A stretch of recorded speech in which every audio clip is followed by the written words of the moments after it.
तो ये एक सिंड्रोम है या सैनिटी है, ये हम देखने जा रहे हैं। I think I am always right. हर आदमी को ऐसा लगता है कि he thinks he is always right, है ना। सबको यही लगता है कि वो राइट है। पाकिस्तान को लग रहा है पाकिस्तान राइट है, चाइना को लग रहा है वो राइट है, रसिया को भी लग रहा है वो राइट है। हर व्यक्ति को संसार में यही लग रहा है कि वो राइट है। और जब ये राइट राइट राइट सबको लोग जो लग रहा है, तो who is actually right and who is actually not right, सही कौन है और गलत कौन है, और इसको कैसे समझेंगे। आप इसको दो चीज़ें से देखिए। अगर आप किसी आदमी को ये कहिए कि आप थोड़े गरीब हो, आपको और पैसे की ज़रूरत है, मान लेगा। अगर आप किसी को कहिए कि आप थोड़े से और सुंदर होते ना, थोड़ा सा आप फेयर और होते तो अच्छा होता, वो भी मान लेगा। किसी को आप ये बोलिएगा आप और पढ़ लिख लो, वो भी मान लेगा। किसी को अगर आप ये बोलिएगा कि आप थोड़े बुद्धिमान बन जाओ, आप बुद्धिमान नहीं हो, आप में बुद्धि की कमी है, नहीं मानेगा। बुद्धि की कमी कोई नहीं मानेगा। सारी कमियां सब मान सकते हैं, बुद्धि की कमी नहीं मान सकता कोई।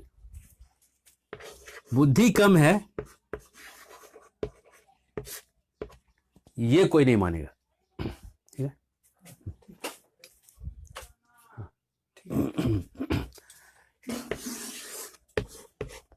बुद्धि कम है ये कोई नहीं मानेगा, है ना। तो बुद्धि, कई बार लोग जब हरे कृष्णा वालों को देखते हैं तो एक सवाल उठाते हैं कि ये पागल लोग हैं, लगता है सर मुड़े हुए रहते हैं और दुनिया के ठीक उल्टा वाला काम करते हैं। 8-9 बजे सो जाएंगे, 10 बजे सो जाएंगे, जल्दी सो जाएंगे लोग, सुबह 4 बजे उठ जाएंगे।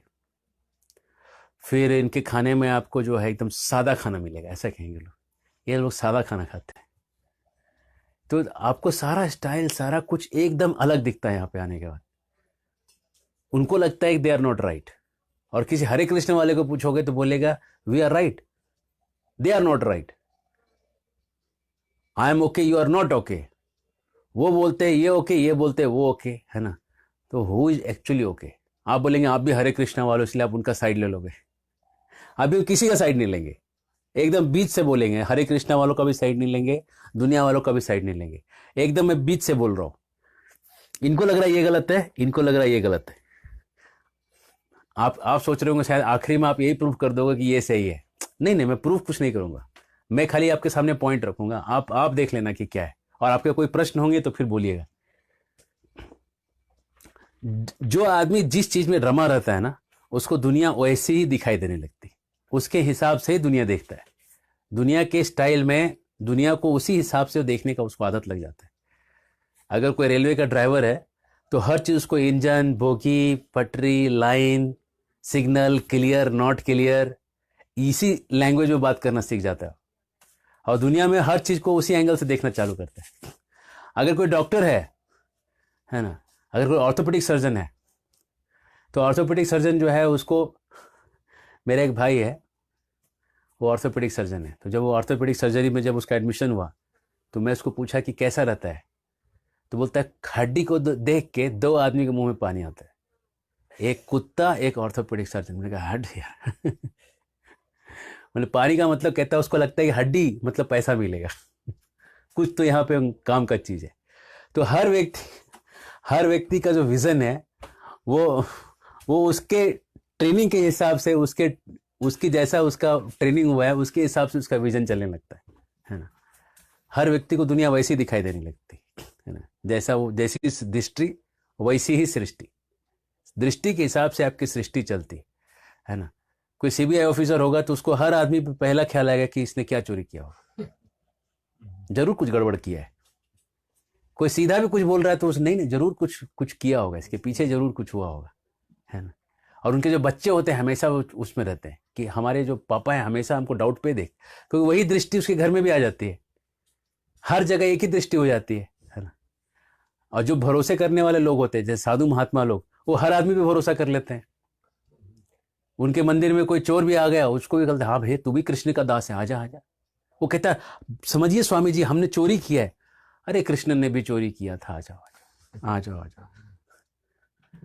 एक मालती माता जी थी मतलब है, पहले की बात है, मतलब हिंदी और थोड़ा सा थी और है में आप कंफ्यूज मत होइएगा। थी मतलब अभी भी है, लेकिन थी मतलब पहले की घटना, पहले की। तो उन्होंने प्रभुपाद को कहा, प्रभुपाद जी से उन्होंने दीक्षा लिया था, तो प्रभुपाद को उन्होंने कहा कि मैं पहले चोरियां करती थी प्रभुपाद। प्रभुपाद ने कहा ठीक है, पहले करते थे तो कृष्ण भी तो मक्खन चुराते थे। तो उनका पति आके कहता है लेकिन प्रभुपाद मैं तो ड्रग्स का डीलिंग करता था, मैं ड्रग्स। तो ड्रग्स का मतलब होता है हीरोइन, कोकेन, इस टाइप का। तो प्रभुपाद ने बोला मैं भी ड्रग्स का डीलिंग करता था। तो बोले प्रभुपाद पहले एक फार्मास्यूटिकल कंपनी चलाते थे और दवाइयां बेचते थे। तो प्रभुपाद ने बोला मैं भी ड्रग्स बेचा करता था, इसमें कौन सी बड़ी बात है। तो फिर क्या हुआ कि वो पुलिस ने इनको जो है जेल कर दिया, पकड़े गए वो जो शिष्य था प्रभुपाद जी का। तो जब जेल गया तो प्रभुपाद को बोला कि मैं तो जेल जा रहा हूँ। प्रभुपाद ने तो क्या हुआ, कृष्ण तो जन्म ही जेल में लिया था। साधु की दृष्टि में जो ड्रग्स बेच के भी आया है, जिसको जेल भी जाना है, उसमें भी वो कुछ अच्छा देख पा रहा है, उसके अंदर भी उसको जो है ना अपनी ही दृष्टि वहां भी दिखाई पड़ रही है ना। तो जैसी दृष्टि वैसी सृष्टि। इसको लग रहा है कि आई एम राइट, साधु को लग रहा है कि मैं जो उसके अंदर अच्छाई देख रहा हूं मैं राइट हूं, और जो दुष्ट है वो सबको चोर के नजर से देख रहा है, उसको भी लग रहा है आई एम राइट। हर कोई दुनिया में चोर है, हर कोई दुनिया में चोर है। दोनों की दृष्टि अपनी अपनी एकदम फिक्स हो गई। तो अभी ना हम साधु के रूप से देखेंगे और ना दुनिया वालों के हिसाब से देखेंगे। अब हम एक न्यूट्रल पॉइंट से देखेंगे कि भैया दोनों में सही कौन है ना, दोनों में सही कौन है ये देखेंगे। तो आते हैं दोनों को थोड़ा एनालाइज करते हैं, है ना। एक एग्जाम्पल देखते हैं। एक प्रभुपाद जी के समय में एक बार प्रभुपाद एक प्रवचन कर रहे थे, और उस जमाने में हार्ले डेविडसन बाइक जो है वो अमेरिका में पाई जाती थी, भारत में नहीं पाई जाती थी। तो हार्ले डेविडसन बाइक के ऊपर कुछ मुस्टंडे लफंगे वो घूमते हुए से दीवाने जैसे वो लोग आ गए, 8-10 की संख्या में, है ना। एक एक बाइक पे बैठे सब अपने बदमाश लोग, गन वन लेके घूमने वाले अमेरिकन 7 फुट्टे लंबू लंबू तगड़े तगड़े आके बैठ गए क्लास में। और प्रभुपाद ने क्लास में चालू किया, मांसाहार बंद कर दो, शराब बंद कर दो, व्यभिचार पराई स्त्रियों के साथ बंद कर दो, जुआ खेलना बंद कर दो, सब बंद कर दो, तो बचा क्या जीवन में। तो ये लोगों को बहुत खराब लगा, ये उठ गए, बोलते Swami I will proposal, we have LSD with us, you take this LSD and enjoy, and we will take your chanting and we'll enjoy. Yeah, come on, now let's have exchange. आप ये LSD और आप मजा करो और हम आपका हरे Krishna chanting ले लेंगे, हम भी मजा करेंगे, एक्सचेंज करते हैं। प्रभुपाद गुस्सा हो गए, गुस्सा कहते हैं your LSD is lesser than my Hare Krishna, is inferior, LSD नीचे की चीज है। कैसे कैसे कह सकते हो कि नीचे की चीज है, आपने खा के देखा है क्या? आप ये एंजॉय करो, आप फिर पता चलेगा ना ये क्या है वो क्या है।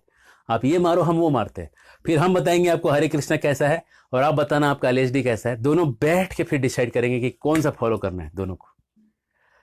ये प्रभुपाद जी जो थे 70 साल के बूढ़े, बैठे, हाइट में भी छोटे, 5.5 फीट 6 इंच के आसपास हाइट है उनकी, है ना।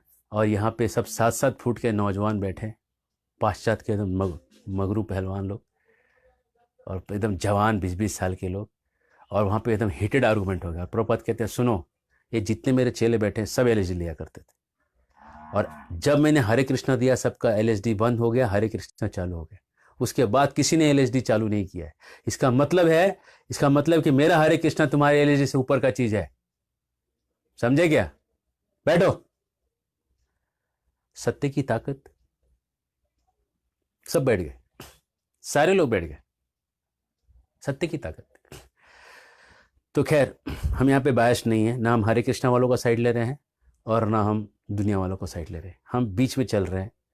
ये कहते हैं ये पागल है, ये कहते हैं ये पागल है, हम कहते हैं चलो कोई भी पागल नहीं है, हम केवल एनालाइज करेंगे चीज़ों को, हु इज राइट, उसको देखेंगे कैसे। आप राइट हो, ये राइट है, ये राइट है, इसको देखेंगे कैसे। अल्टीमेटली देखने का एक तरीका निकालते हैं, और वो तरीका है जो भी आपका तत्व ज्ञान है ना, जिस तत्व ज्ञान पे आप जी रहे हो, उस तत्व ज्ञान के बाद आपका एक जीवन शैली होता है।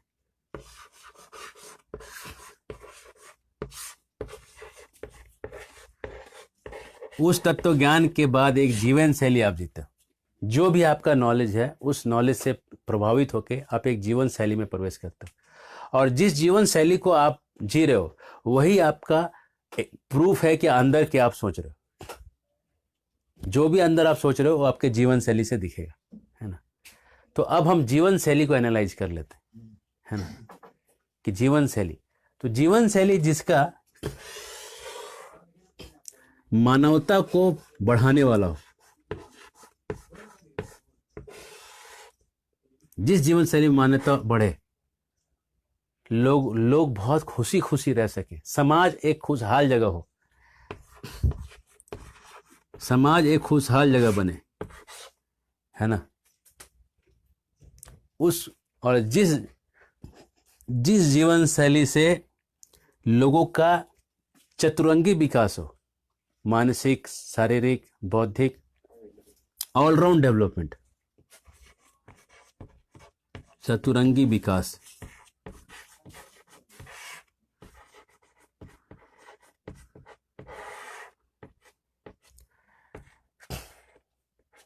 वो जो तीन चीजें अगर होती हुई आपको दिख रही कहीं पे, तो इसका मतलब है कि जीवन शैली जो है वो टेस्टेड है। अगर वो नहीं हो रही है उसका मतलब टेस्टेड नहीं। इसके आधार पे आप देख सकते हैं कि ये कैसा हो रहा है ना। एग्जाम्पल देखेंगे, एकदम टिपिकल एग्जाम्पल, बहुत करोड़ों साल पहले की बात है, सत्युग का बात है। हिरण्यकशिपु और उसका बेटा प्रहलाद था। तो हिरण्यकशिपु जो था वो तपस्या करने के लिए गया, 10,000 साल तपस्या किया। 10,000 साल तपस्या करके ब्रह्मा जी को प्रसन्न किया और बहुत सारे उसने आशीर्वाद ले लिए कि दिन में नहीं मरेगा, रात में नहीं मरेगा, घर में नहीं मरेगा, बाहर नहीं मरेगा, हवा में नहीं मरेगा, आकाश में नहीं मरेगा, जमीन में नहीं मरेगा, पानी में नहीं मरेगा, आदमी से नहीं मरेगा, जानवर से नहीं मरेगा, अस्त्रों से नहीं मरेगा, शस्त्रों से नहीं मरेगा, जिंदा चीजों से नहीं मरेगा, मरे चीजों से भी नहीं मरेगा। सब मांग लिया, नहीं मरेगा, नहीं मरेगा, नहीं मरेगा, नहीं मरेगा, नहीं मरेगा, सब मांग लिया उसने। जब किसी से भी नहीं मर रहा है, उसने अब वो आने के बाद जब उसको इतनी शक्ति, और उसके बाद उसने मांगा कि मैं कभी बूढ़ा ना हूं, और उसके बाद मैं किसी भी युद्ध में किसी से हारूं नहीं, इतना शक्ति उसको मिल गया। ऐसा उसने मांगा नहीं, ऐसा उसको दिया गया कि सारी उसको जो पावर्स, स्पेशल पावर, ऐसे ऐसे शक्ति दी गई कि कभी हारेगा ही नहीं, प्रैक्टिकली नहीं हारेगा किसी से। इतना सारा शक्ति ले लिया। तो हिरण्यकशिपु जब उसने गया तो उसने देवताओं का जो पूरा जो पावर था सब छीन लिया, और छीन के वहां बैठ के उसने अग्नि को बोला कि ब्रह्मांड को गर्म करने का पावर मेरे पास है ना, सूर्य का पावर मेरे पास, इंद्र बारिश का शक्ति में, सारा पावर कंट्रोल खुद ले लिया, और हर चीज को फाइन कंट्रोल खुद करने लगा। और खुद जब कंट्रोल करने लगा, इतना कंट्रोल आ गया उसको लाइफ में, इतना कंट्रोल आ गया, हर किसी को उंगली के ऊपर ऐसा नचाता था, और वो हमेशा उसको लगता था आई एम ऑलवेज राइट।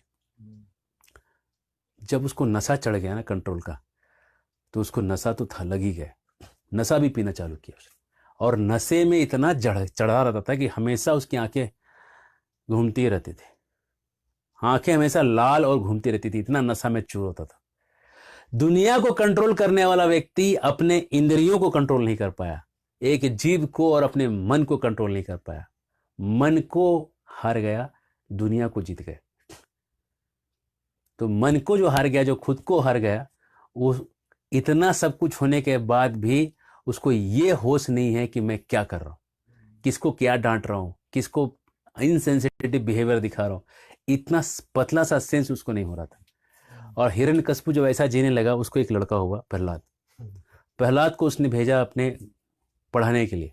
उस जमाने में गुरुकुल हुआ करते थे, लेकिन गुरुकुल के जो टीचर थे वो असुर लोग थे। वहाँ शुक्राचार्य जी के 2 बेटे थे, संड अमर।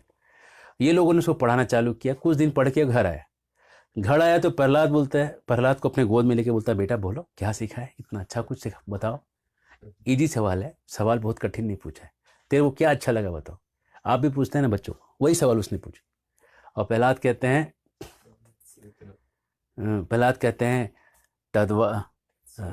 तत्साधु मन्ये असुरवर्य देहिनाम सदा समुद्विग्न धियाम असत्ग्रहात्। मैं उस चीज को असाधु मानता हूं मैं उस चीज को असाधु मानता जिसमें हरि का भजन हो, है ना। कहते हैं हित्वात्म पापम गृहांधकूपम वनम गतो यत हरिम आश्रयेत। घर छोड़ दो पिताजी और जंगल चले जाओ, वृंदावन चले जाओ और हरि का आश्रय करके भजन करो। हिरण्यकशिपु है क्या क्या सिखा दिया रे हैं।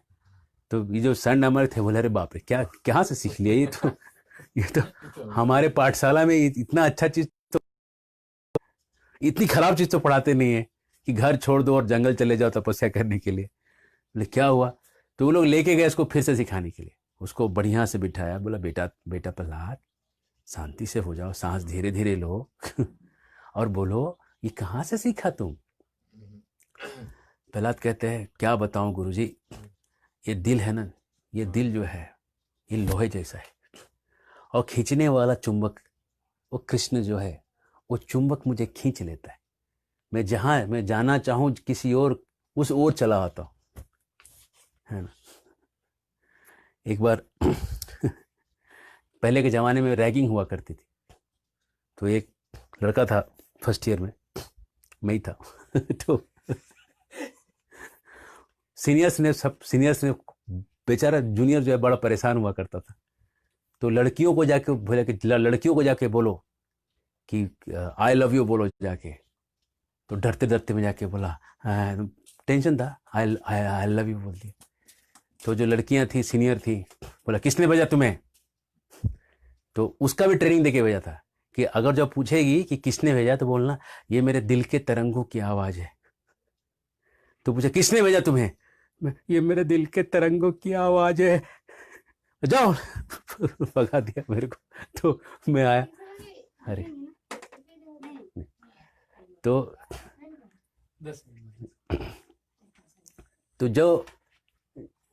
जो प्रहलाद थे ना, प्रहलाद नेचुरली कृष्ण की तरफ अट्रैक्ट हो रहे थे। वो उनको किसी ने रैगिंग नहीं लिया था, रैगिंग वाले सालों के बच्चे नहीं थे, फ्री थे। तो बोले देखो क्या है, मेरा दिल स्वतः ही इधर खींचा जा रहा है, ऑटोमेटिक। तो कहता अच्छा, बोला आनिया वित्रम, बेत लेके आओ, बेत से पीटेंगे इसको। बेत एक विलो का जो होता है ना ट्री, जो ऐसा राउंड राउंड घुमा होता है और मारने से सीधा हो जाता है फिर से गोल हो जाता है। तो बेत मंगवाते हैं, बोले मारेंगे इसको। दैत्यम चंदन वने, दैत्य है चंदन का one. I think I am always right. ये लोग जो दूसरे का घर जलाते हैं, घर तोड़ते हैं, पराई स्त्रियों के साथ बलात्कार करते हैं, ऐसे गंदे लोग ये कह रहे हैं कि हम चंदन का जंगल है। दैत्यम चंदन वने, दैत्य क्या है, चंदन का वन। जातो एम कंटो को दुर्मा। ये जो बच्चा है जो बोल रहा है कि सादा जीवन जीना चाहिए, ये असुरों का काम है, ये क्या है, कांटे का पेड़ है। विष्णु जो थे वो थे परशु, विष्णु एक परशु थे एक्स, लेकिन वो जंगल को काट नहीं पा रहे थे क्योंकि उसको हैंडल नहीं मिल रहा था। ये हरभक्त जो है, ये बच्चा जो है, उसको हैंडल, ये नाला बने, उसका से एक हैंडल बनेगा और ये चंदन का सुंदर सा जंगल जो हम लोगों ने सदियों से लगाया है, ये काट के खत्म कर देगा। इसलिए इसको मारना जरूरी है। टेररिस्ट लोगों की फिलॉसफी होती है, उनको लगता है कि हम चंदन के जंगल है। और उसके बाद जो उसने सब सिखाया, पढ़ाया, मारा, पीटा, धमकाया, और उसके बाद फिर से लेके आए हिरण्यकशिपु के पास। मतलब अब हिरण्यकशिपु फिर से उसको उठाया, एकदम प्यार आ गया कि अब तो मेरा बेटा अपना हो गया। बोलता बेटा बताओ कुछ अच्छा क्या सीखा तुमने वहां पे जाके। तो ये कहता है श्रवणम कीर्तनम विष्णु स्मरणम पाद सेवनम अर्चनम वंदनम दास्यम साख्यम सख्यम आत्मनिवेदनम इति पुंसार्पिता विष्णु भक्तिश्चैन लक्षणा कृते भक्ति भगवती अधा तद अधित मन्ये अधितम उत्तमम। कहते हैं कि ये भगवान विष्णु के जो श्रवण कीर्तन है, ये मेरे को लगता है कि बेस्ट चीज है, आपको भी करना चाहिए। हिरण्यकशिपु अभी तक मजे में हल्के में ले रहा था इस चीज को। अब हिरण्यकशिपु जो है दूसरों को सताने वाला, अपनी इंद्रियों पे कंट्रोल नहीं कर सकने वाला, और यहाँ पे बेटा जो है टोटली इधर गोद पे बैठ के बोल रहा है कि आपको एक काम करना चाहिए, घर छोड़ के जंगल जाके तपस्या करना चाहिए। ये जो आप जो पीते रहते हैं और पराई स्त्रियों पे जो आप जो कर रहे हैं दुर्व्यवहार, बंद कर दीजिए। वो कौन सिखा रहा है, बेटा सिखा रहा है। वो भी बड़ा हो गया बेटा तो एक बात है, 5 साल का 5 साल का बच्चा बाप के गोद में बैठ के बोल रहा है कि पापा आप एकदम गलत हो, ठीक है, दारू बंद करो और स्त्रियों को छेड़ना बंद कर दो। बेटा बोल रहा है बाप को, जरा आप समझिए, है ना। तो उसके बाद बोलते हैं किसने सिखाया इसको? गुरु के बच्चे डर गए, बोले तुम लोग नालायक ये सिखाते हो बच्चे को? हाँ, पढ़ाने भेजा है कि क्या करने को भेजा है? तो फूलम सॉरी वॉरी बोल के एकदम किस बार पकड़ के ले गए बच्चे को, और बच्चे को पकड़ के बोलते हैं अरे बच्चे कहाँ से, ये कौन सिखाता है, हम तो सिखाते नहीं तुमको। तो बच्चा बोलता है मति न कृष्णे परतो सतोवा मिथोपपदेत गृहव्रतानाम अदांत गोभीर विशताम तमिश्रम पुनः पुनश्चर्विच्चवनानाम। कहता है कि अरे ये जो मति कृष्ण में जो लगी है ना, ये अपने आप नहीं लगती है और किसी के बताने से भी नहीं लगती। आप गृह व्रत छोड़ दो, आप ये सब जो भोग कर रहे हो ना, है ना, पराई स्त्री, ये जो आप नॉनवेज खा रहे हो और आपने जो ये जो जुआ खेल रहे हो बैठ, ये सब छोड़ दो, अपने आप कृष्ण में मति ऑटोमेटिक लग जाएगी, अपने आप लोहा चुंबक में खिंच जाएगा। हिरण्यकशिपु बोला मार दे इसको, ले जाओ, उठा के पटक देता है, खत्म कर दो। उसके जो लोग रहते हैं ना उसको लेके जाते हैं, छिंदी बिंदी बहुत सारा प्रयास करते हैं, लंबी स्टोरी, बहुत सारा प्रयास करते हैं उसको मारने का, मरता ही नहीं है। हाथी के नीचे डाला तो नहीं मरता है, पानी में फेंक दिया तो तैर के आ जाता है, पहाड़ से फेंक दिया तो खड़ा हो जाता है। एकदम मतलब स्पाइडरमैन और ये बैटमैन और सब मैन का बाप मैन था वो। सबके अंदर सबके गुणों को एक में डाल दिया, तो समझ लो ऐसा ही था वो। सांप में डाल दिया तो सांप काट रहा है तो भी उसको कुछ नहीं हो रहा है, विष पी रहा है तो भी जिंदा हो जा रहा है, एकदम ऑल टाइम हिट था वो। उसके बाद फिर आ गया। अब ये डिप्रेशन में बाप कि 5 साल का बच्चे में इतना पावर आया कहां से, इतना कहां से आया? डिप्रेशन में देख के फिर से टीचर लोग बोलते हैं कि आप डिप्रेशन में मत जाइए, हम लोग हैं अभी, हम सिखाएंगे बच्चों को। फिर से बच्चे को लेके जाते हैं। अब जब प्रहलाद गया स्कूल वापस, तो प्रहलाद ने बच्चों को एक मैथ सिखाया, वो आप भी सीख लीजिए, बड़ा काम का मैथ है। कहता है बच्चों अगर तुम जीते हो 100 साल तो आधा जिंदगी तो चला गया सोने में, 50 साल निकल गए, बचपन के 10 साल खत्म हो गए खेल कूद में, और 10 साल जो है 10 साल बचपन में तो ऐसे ही चले गए, और आगे के 10 साल भी बर्बाद हो गए, और आखिरी के 20 साल जो है वो खटिए पे लेटे हुए बर्बाद हो गए। ज्यादा कुछ बचा नहीं जिंदगी में, 10-20 साल जो बच गए इफेक्टिवली वो कोई काम के नहीं है। इसको थोड़ा कैलकुलेशन में लेते हैं, 100 साल तो अभी बहुत कम लोग जीते हैं, है ना। तो या तो आर्बिट्री एक एक्शन, हम जीते हैं रोज, हम रोज जीते हैं 24 घंटा, और अगर समझ लीजिए कि आप 72 साल के एक आदमी का आयु जोड़ रहे हैं, इफेक्टिवली आदमी 72 साल तक एक्टिव में है, उसके बाद अगर जी रहा है तो वो पैसिव मोड में जी रहा है। तो 72 साल का अगर आदमी है तो 1 घंटे के लिए 3 घंटा होगा। अगर 1 घंटा आप रोज एक काम करिएगा जिंदगी भर, 3 साल तक उस काम को कर रहे हैं। कहने का मतलब आप देख लीजिएगा, कैलकुलेट कर लीजिएगा, 24 को 72 डिवाइड कर दीजिए, 72/24, 3 घंटा आ जाए, 3 साल आ जाएगा। कोई भी काम को 1 घंटा करिएगा तो 3 साल तक आप उसको बर्बाद कर रहे हैं, रोज अगर कर रहे हैं तो आप सोच लीजिए कि आप सोते हैं रोज 8 घंटा, टोटल स्लीपिंग आवर्स अगर 8 घंटा पकड़े तो सोने में आपका जा रहा है पूरे जिंदगी के 24 साल, ठीक है, जा रहे ना, देख लीजिए। उसके बाद उसके बाद आप उठ के आप ब्रश करते हैं, फ्रेश होते हैं, 1 घंटा पकड़ लीजिए, है ना, खाना भी खाते हैं, है ना, 1 घंटा पकड़िए, 1 घंटा तो कम ही है लेकिन पकड़ लीजिएगा, तो आपके 3 साल चले गए नहाने में, ठीक है। इसके बाद आप अगर जॉब को जा रहे हैं, आना 1 घंटा, जाना 1 घंटा, मैंने कम पकड़ा है, ऐसे ज़्यादा भी हो सकता है।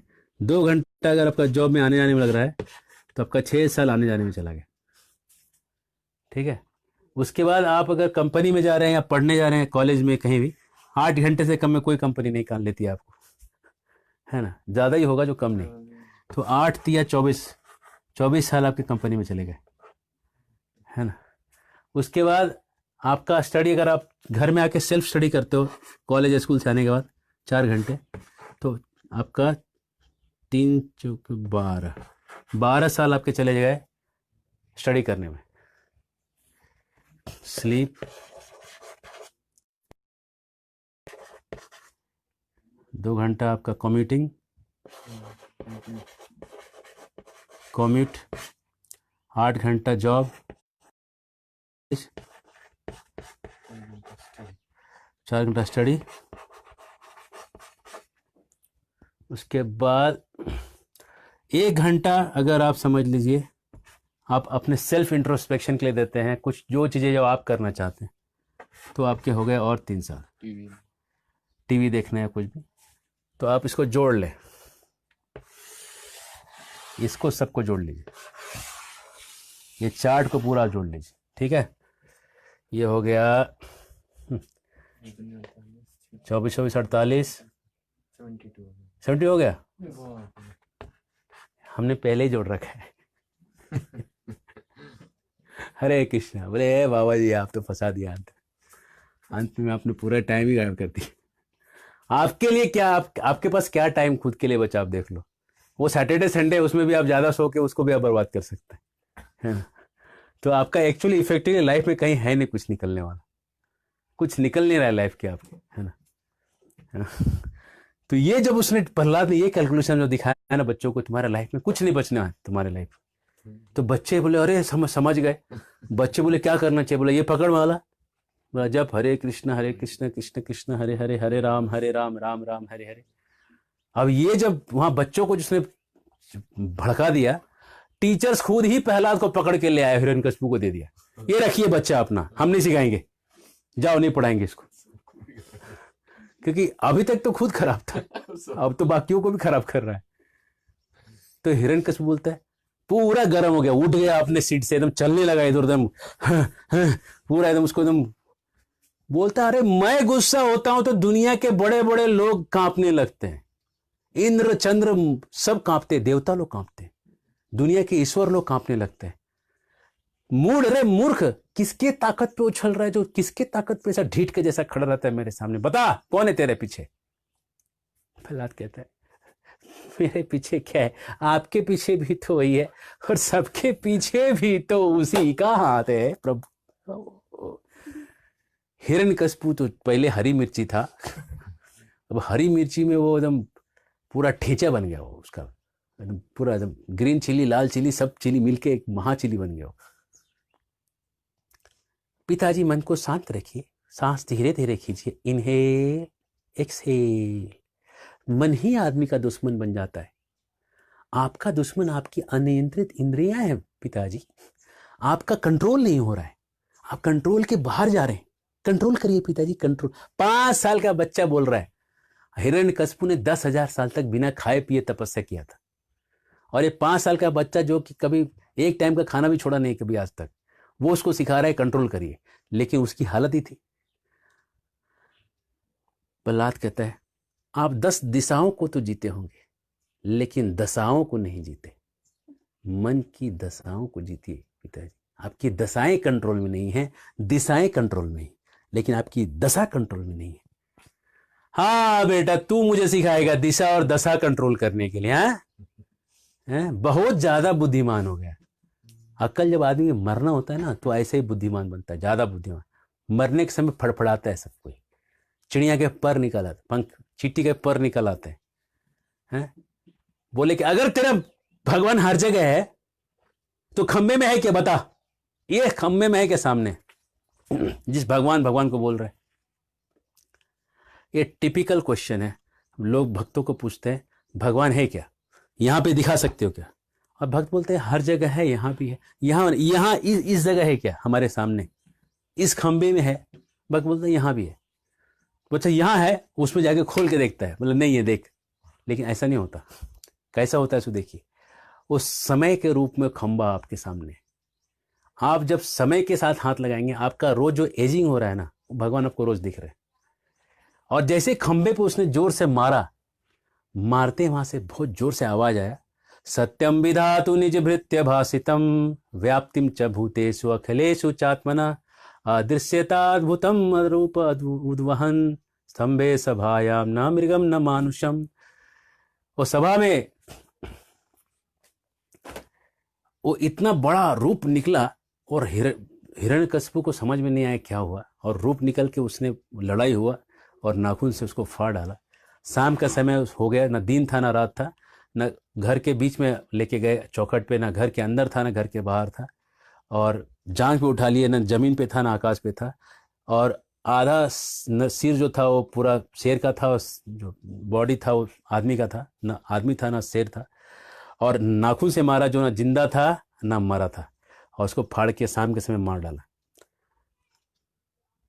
आप सोचेंगे कि इसका स्टोरी का कंक्लूजन ये है, एक जो कॉन्सेप्ट है वो आदमी, और ये दूसरा कॉन्सेप्ट जो है ना, ये दोनों हमेशा एक दूसरे से फाइट में रहते हैं, और दोनों की जो जीवन शैली है एक लेवल पे दिख जाती है। जो जीवन शैली लोगों को फेवर करती है खुशी से रहना, वो जीवन शैली जो है आप एक्सेप्ट करिए।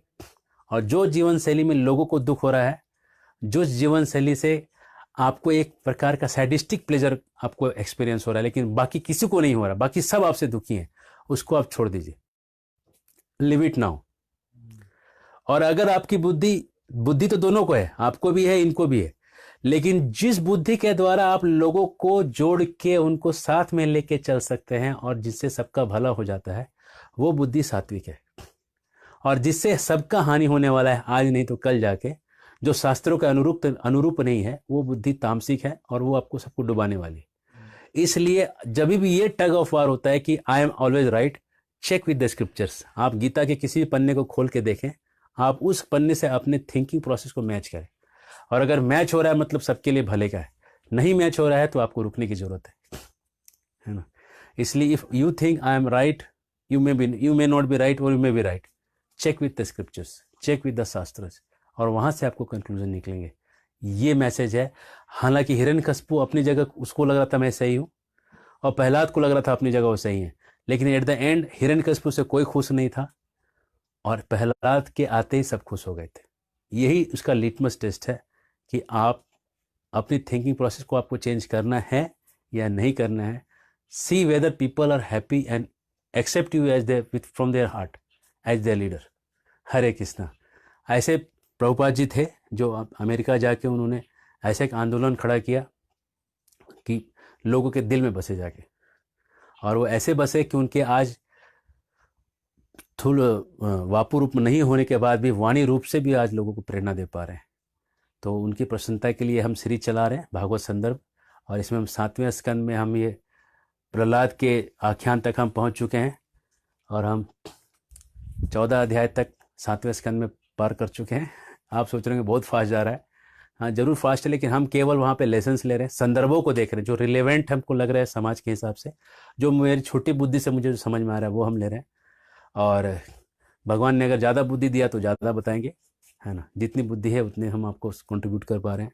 और आगे हम फिर देखेंगे, कल से हम सोशल ऑर्डर्स के बारे में देखेंगे, समाज की व्यवस्था कैसे बदलती है, समाज में वर्ण व्यवस्था कैसी होती है, जात पात के ऊपर जितने लोग सोचते हैं ये कैसे हुआ है, ये सब के ऊपर कल 15वां 16वां 17वां 18वां अध्याय 7वें स्कंद से लेंगे, और धीरे धीरे भागवत के संदर्भ में आगे बढ़ेंगे। हरे कृष्णा। कोई प्रश्न होगा, टीका होगा तो आप कमेंट में डालिएगा, उसको उत्तर करने का हम प्रयास करेंगे। Thank you so much.